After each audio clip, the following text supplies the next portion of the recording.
When you think of the Ninja 650, you think of a sensible middleweight sports tourer that's designed for the daily. Yes, it is sporty, but it's no track machine.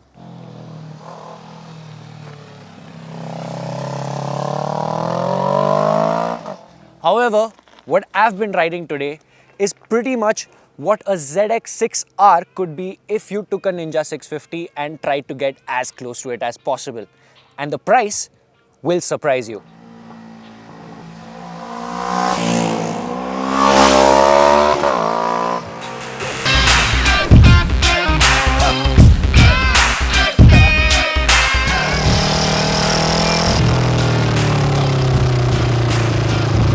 I'll be riding this Ninja 650 across the three most common riding conditions: the city, the highway and the ghats, with 3 safari bags made for each ride. For the city, it's the Falcon LED, with a customizable LED panel and Bluetooth connectivity that lets you display anything you want on the back.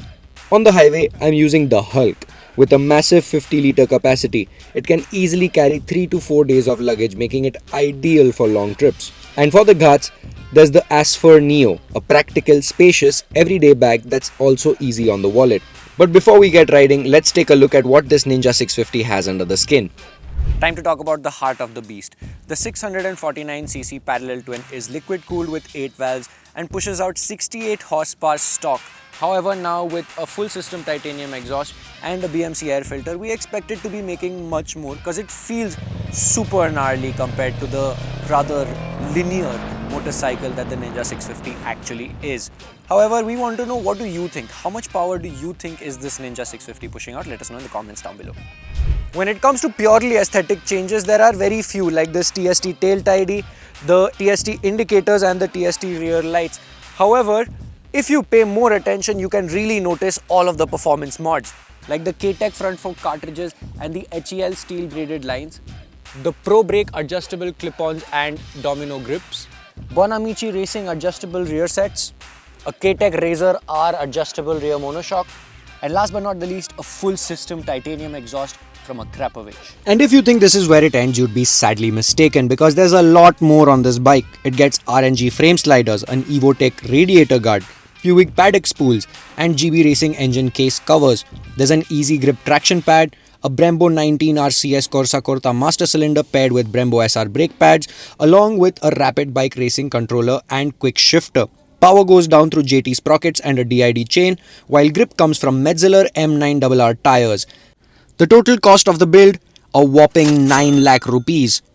Pretty much the same price as a new Ninja 650.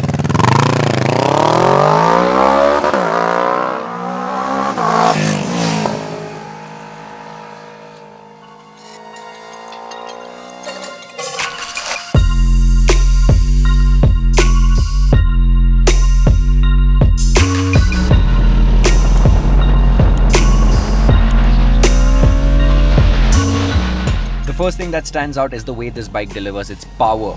With the Akrapovic full titanium system, BMC air filter and rapid bike racing controller, throttle response is clean and predictable. You can pick the throttle up early on corner exit and the bike just drives forward without any hesitations or spikes. That alone makes a massive difference of how confidently you can ride. The rapid bike quick shifter works exactly how you expect it to. It feels really nice and confidence inspiring all the way up, and it only lets you focus on your braking and your lines while moving up. However, while shifting down, you still need to use your clutch, and that requires a little bit of skill. If you screw it up, you can have a little bit of a heart in the mouth moment with the rear wheel. However, the motorcycle handles it perfectly. As you start pushing harder, the chassis really comes into its own. The riding position, thanks to the Bonamici Racing rear sets and adjustable Pro Brake clip-ons, puts you in a properly committed stance. Combined with easy grip traction pads, you can lock yourself onto the bike, take weight off your arms and move around freely without fighting the motorcycle.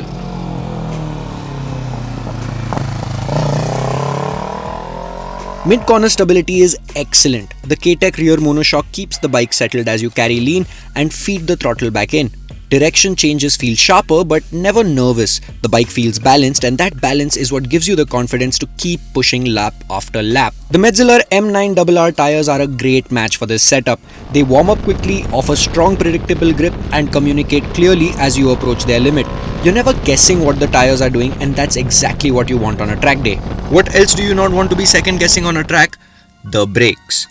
And I'm happy to report, those are really good too. Braking performance is very well sorted thanks to this combination of Brembo 19 RCS Corsa Corta master cylinder and HEL steel braided lines.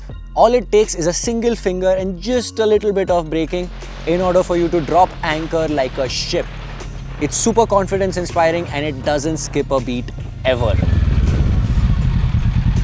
All of that braking performance is backed up by some solid suspension. The K-Tech front fork feels phenomenal even at insane speeds. Pressure, what pressure? No dive, no nervousness, just composure.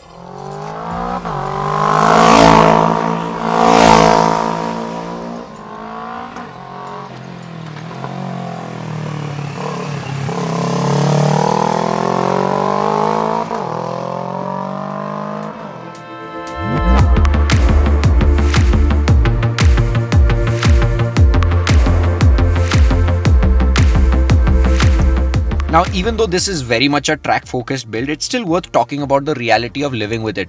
It's firm, no doubt about it, but it's not unruly. You could realistically ride it to a track day, ride it hard and ride it back. The engine is still friendly, the exhaust becomes silent the moment you pull the clutch in, and the bike is still quite manageable. It all feels tight and durable.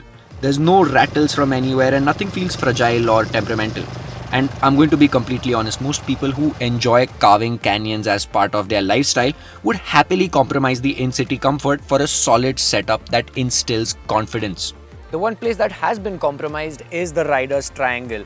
Now, since this motorcycle is tailor-made for a track like MMRT, you have a very committed position in the front. You're sat in a very narrow position in the front, and the rear sets, even though they are in their least aggressive position, they are already putting you in quite a bit of a squat. So the only comfortable position on this motorcycle is to be tucked in, and when you want to relax and you want to move your bum back, there is very little space. So someone like me who's 5'11", even when I'm tucked in, I have found myself to be putting my bum on the back seat. Riding in this city, however, feels like a task. The committed riding position is fantastic on track. It gives you the confidence to push the bike to its absolute limits, but in city conditions, it's a different story. The bike is hard to maneuver at slow speeds and feels harsh in poor road conditions. Ideally, this is a bike you would own alongside a more sensible daily or many other motorcycles, but if you only had this bike and you lived this lifestyle, it's not as hard to get used to as you would imagine. In a nutshell, comfortable, not really. Manageable, for sure. What I loved most about this Ninja 650 is that nothing in here felt out of place or unnecessary. This Ninja 650 has a single motive, and that is to be better on track, and each and every mod on this motorcycle is specifically put on for that purpose. This is not trying to chase some superbike lap times, or it's not trying to be an exotic bike that it isn't. It's just trying to improve on itself, to be more consistent, more controlled, and more confident.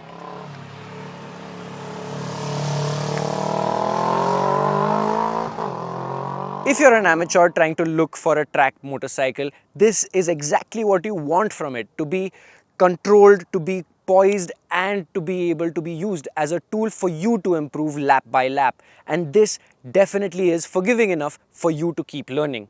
That's what my thoughts are on the Ninja 650, and I'm really impressed by all of the mods on this motorcycle. What I want to know is, if you needed to make a middleweight segment motorcycle, what would you make specifically for the track? Let us know in the comments down below. I'll see you guys in the next one. Until then, peace.